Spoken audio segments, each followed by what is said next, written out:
पाकिस्तान को बातचीत में शामिल कर लिया गया है टर्की, इजिप्ट, ओमान के साथ-साथ कि अब यूनाइटेड स्टेट्स और साथ-साथ ईरान के बीच एक तरह की कोई संधि कराने की कोशिश हो रही है। सबसे बड़ी बात कि पाकिस्तान जो भारत का पड़ोसी देश होने के साथ-साथ हम उसे तथाकथित दुश्मन देश भी कहते हैं। मोदी जी हमारे खामोश सिर्फ तूफ़ान का नज़ारा कर रहे हैं दूर से और उधर हम देख रहे हैं कि पाकिस्तान की सरकार, पाकिस्तान की सेना एक तरह का बड़ा स्टेक होल्डर बन गई है। एक ऐसे इवेंट में, एक ऐसी घटना में जो शायद पिछले 10 साल की सबसे महत्वपूर्ण घटनाएँ में। पाकिस्तान ये कहाँ से आया? कैसे पाकिस्तान का दखल यहाँ पर हो रहा है? अचानक शांति का मसीहा कैसे बन गया पाकिस्तान? देखिए, ऐसा है कि ऑपरेशन सिंदूर जब हुआ था, उसके बाद से बल्कि मैंने कुछ वीडियो पे इस पे किए थे, पाकिस्तान की जियोपॉलिटिकल प्रोफाइल बढ़ गई थी बहुत ज़्यादा। और हुआ ये था कि जैसे आज हम जानते हैं दुनिया जो है वहाँ पे 3 बड़ी ताकतें हैं। पाकिस्तान एक इकलौता कंट्री है जिसके रिश्ते तीनों बड़ी ताकतों के साथ नॉर्मल है और अच्छे हैं। चीन के साथ अच्छे हैं बहुत, वो तो है ही हैं। अमेरिका के साथ उनके रिश्ते बहुत अच्छे हैं।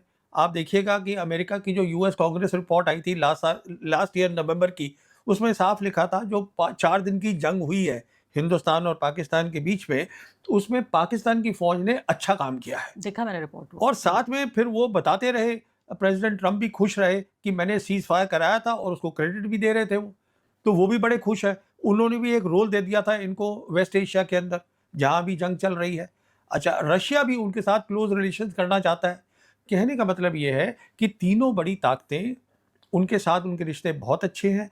और फिर जैसे हम जानते हैं पिछले साल उन्होंने एक संधि करी थी सऊदी अरेबिया के साथ, which is the strategic defense partnership बिल्कुल, agreement that they बिल्कुल। had done with the Saudis। अच्छा, उसके बाद क्या है, ये इन्होंने शुरू से तालमेल रखा। 28 फरवरी को जब जंग शुरू हुई है तो army chief field marshal Asif Munir, prime minister उनका और विदेश मंत्री वो तालमेल रख रहे थे ईरान के साथ भी और सऊदीज के साथ तो है ही, बाकी और ताकतों के साथ भी। ये जो 4 ताकतें इकट्ठी हो गई जो कि उसमें शामिल हैं, आपके इजिप्ट हैं, इजिप्ट अरब लीग का वो इकट्ठा कर सकते हुँ, हैं, फिर ओमान है वो जीसीसी कंट्रीज़ के हैं, फिर टर्की है उनकी अपनी एम्बिशन है हुँ। पर वो खिलाफ हैं इज़राइल के, और फिर पाकिस्तान है, ये चारों हो गए। फिर आप देखिएगा कि संडे को खबर आई 22 मार्च को कि आसिफ मुनीर की बात टेलीफोन पे ट्रंप से हो हुँ। गई। उसके बाद 2 दिन के बाद मोदी 24 जी को, 2 दिन के हुँ, बाद जो उनके हुँ, प्रधानमंत्री हैं उन्होंने लिख दिया कि अगर तैयार हैं हुँ, ईरान और अमेरिका, हुँ, तो हम अपनी जो है Pakistan can be the host country, यहाँ बातचीत हो हुँ। सकती है। और 1 घंटे के अंदर डोनाल्ड ट्रंप ने उसको रीट्वीट ट्वीट कर कर दिया। दिया। हुँ। तो ये चीज़ें शुरू हुई हैं ऑपरेशन सिंदूर के बाद। ऑपरेशन सिंदूर में हमारा जो रहा, जो नहीं करना चाहिए था, और मैं उस शुरू से कह रहा था, इसलिए नहीं करना चाहिए था कि मुझे कोई परेशानी है, इनकी प्रोफ़ाइल बड़ी है, मुझे उससे कोई परेशानी नहीं है। मुझे परेशानी है कि हमको दोनों मुल्कों को साथ रहना है, पर वो एक अलग कहानी है। पर ये सारी बात वहाँ से शुरू हुई है। अच्छा, फिर एक तो इनकी तीनों बड़ी ताकतों के साथ रिश्ता अच्छा है, साथ में क्या है, सिक्योरिटी की बात है कि अगर ईरान की टीम आती है नेगोशिएशन के लिए, तो वो कहीं जिनीवा तो जा नहीं सकती।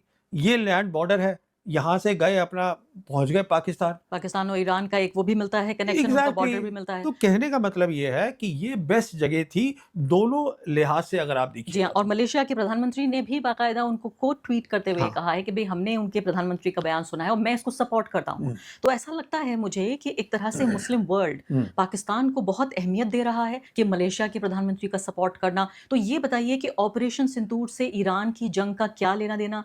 आपने एक बार ये कनेक्शन बताया था कि ऑपरेशन सिंदूर नहीं होता तो सऊदी अरब के साथ ये डील नहीं होती और सऊदी अरब और पाकिस्तान इतने नज़दीक नहीं आते। यहाँ पर कई वेस्टर्न अखबार हैं जो लिख रहे हैं कि पाकिस्तान को ये रोल दिलाने में अमेरिका के साथ उनकी जो कुर्बत है, जो नज़दीकी है, वो तो शामिल है ही यूएस की, लेकिन सऊदी अरब ने कहा कि भई हमारे भाई पाकिस्तान को बुला लीजिए। ये सही बात है? देखिए, सऊदी अरब जो है वो इस समय है दूसरी तरफ, हुँ, वो है अमेरिका के साथ। बिल्कुल। पर सऊदी अरब का जो रिश्ता है, अभी तो इनका एग्रीमेंट हुआ है पर ये तो बहुत पुराना हुँ, है। सऊदीज़ का और हुँ, पाकिस्तानियों का कोई नया तो है नहीं। हुँ, अच्छा, अभी साथ में क्या है कि क्योंकि ऑपरेशन सिंदूर में जियोपॉलिटिकल प्रोफाइल बढ़ी, और देखिए तालमेल रखने में पाकिस्तानी बहुत अच्छे हैं। हुँ, जैसे हमने देखा कि जब उनको मौका मिला, जब सीज़ फायर की बात हुँ, आई तो उन्होंने फ़ौरन क्रेडिट दे दिया प्रेज़िडेंट ट्रंप को कि हाँ, हुँ। आपने सीज़ फायर कराया है। तो वो तालमेल भी अपना अच्छा रख लेते हैं सब लोगों के साथ। तो और फिर न्यूक्लियर वेपन स्टेट है, मुस्लिम कंट्री है, मिलिट्री पावर में भी ताकत आप है, उसको अपनी तारीफ़ चाहिए। और प्रेसिडेंट हैं अमेरिका के। तो अगर उसने सीज़ फायर में काम किया है, जो कि किया है, ये भी नहीं है कि पाकिस्तानी झूठ में उनकी तारीफ़ कर रहे हैं। उन्होंने किया है। इनफैक्ट आप याद करिएगा जब ऑपरेशन सिंदूर हुआ था, तो उन्होंने सबसे पहले ट्वीट किया था कि दोनों लोग जो हैं वो तैयार हो गए हैं, मतलब अब ये हो गया है और सीज़ सीज़ फायर फायर, हो गई है। उसी दिन हाँ, हुआ। हाँ, बिल्कुल। तो उनका रोल तो था ही उसमें। जियोपॉलिटिकल प्रोफाइल पाकिस्तान का हाँ, बेहतर हुआ है। हाँ, मुझे आसान शब्दों में समझाइए क्या मतलब हाँ। है इस बात का? जी, इसका मतलब ये हुआ कि आज जो है वो 4 दिन की लड़ाई के बाद मैं आपके दर्शकों को ऐसे समझाता हूँ कि दुनिया बदल रही है।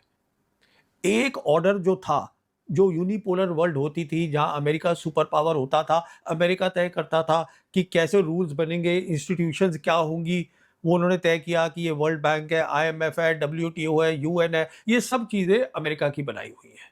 तो उनके रूल चलते थे। अब दुनिया जो है वो मल्टीपोलर हो गई है और उसमें 3 बड़ी ताकतें आ गई हैं। तो अभी क्या हो रहा है कि अब वो रूल खत्म हो रहे हैं, अब नए रूल बनने हैं। जब एक वर्ल्ड ऑर्डर खत्म होता है और दूसरा शुरू होता है, तो मिलिट्री ताकत की अहमियत होती है, क्योंकि रूल टूट रहे हैं। इसका मतलब है और खुली छूट मिल रही है सब मुल्कों को। तो उनकी जो अंदर की रंजिश है, प्रॉब्लम्स है, मिलिट्री पावर बहुत इंपॉर्टेंट बन जाती है।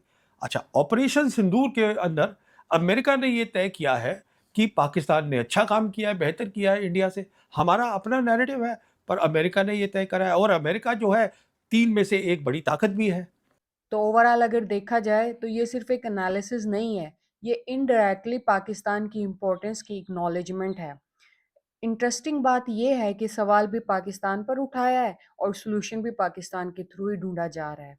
और यहाँ एक चीज़ समझना बहुत ज़रूरी है, पाकिस्तान अचानक से रेलेवेंट नहीं हुआ है, ये रेलेवेंसी पहले से एग्जिस्ट करती है, बस अब ज़्यादा विजिबल हो रही है।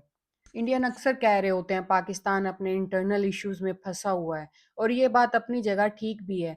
लेकिन हर कंट्री के इंटरनल चैलेंजेस होते हैं, अगर हमारे हैं तो इंडिया में भी बहुत इंटरनल चैलेंजेस है और हमारे से कहीं ज़्यादा बुरे वाले हैं, वो उनको हैंडल नहीं कर पा रहे। फिर भी हर कंट्री को मीडिएशन का रोल नहीं मिलता जैसे कि पाकिस्तान को मिला है। यहाँ डिफरेंस आता है पोजीशन का और ट्रस्ट का, जो लोग पाकिस्तान पर करते हैं, इंडिया पर नहीं। आज के टाइम में सबसे मुश्किल काम क्या है? नेचुरल रहना, मल्टीपल साइड के साथ बात कर पाना, और पाकिस्तान वही कर रहा है। चाइना के साथ रिलेशंस, अमेरिका के साथ इंगेजमेंट और मुस्लिम वर्ल्ड के साथ ट्रस्ट, ये कॉम्बिनेशन हर कंट्री के पास नहीं होता, ये पाकिस्तान के पास है, इसलिए पाकिस्तान मीडिएशन का रोल अदा कर पा रहा है। और जब आपके पास ये एक्सेस हो तो आप ऑटोमेटिकली एक ब्रिज बन ही जाते हो। और इंटरनेशनल पॉलिटिक्स में एक और चीज़ होती है, सिग्नल। जब डोनाल्ड ट्रंप जैसी पर्सनालिटी रिएक्ट करती है, ये इंगेजमेंट होती है, तो इसका मतलब होता है कि आप इग्नोर नहीं हो रहे, आपको सीरियसली लिया जा रहा है। जो ये बात इंडियन से हजम नहीं हो रही, लेकिन परवीन साहनी बताते हैं और बार बार बताते हैं कि पाकिस्तान की जियो पॉलिटिक्स अब चेंज हो चुकी है। इस तरह वेस्ट एशिया में पाकिस्तान को जो स्पेस मिल रहा है, वो कॉन्फिडेंस नहीं है, वो ट्रस्ट का रिजल्ट है, जो पूरी दुनिया अब पाकिस्तान पर करती है, स्पेशली ऑपरेशन सिंदूर के बाद। सऊदी अरब के साथ लॉन्ग टर्म रिलेशन, ईरान के साथ बॉर्डर कनेक्टिविटी और रीजनल अंडरस्टैंडिंग, ये सब चीज़ें पाकिस्तान को एक प्रैक्टिकल ऑप्शन बनाती हैं। तो बात सिंपल सी है, पाकिस्तान परफेक्ट नहीं है, हम भी ये बात मानते हैं, चैलेंजेस हैं, इश्यूज हैं, लेकिन फिर भी जब बात होती है मीडिएशन की, तो टेबल पर पाकिस्तान का नाम ज़रूर आता है। कि पाकिस्तान की रियल पोजीशन है जो इनसे हजम नहीं हो रही। एक ऐसी स्टेट जो हर साइड पर बात कर सकती है, ये बहुत बड़ी बात होती है। तो ये थी आज की वीडियो। अगर आपको अच्छी लगी हो तो कमेंट सेक्शन में कमेंट ज़रूर कीजिएगा, चैनल को सब्सक्राइब करिएगा और ये ज़्यादा से ज़्यादा इस वीडियो को शेयर करिएगा। Thank you so much, bye.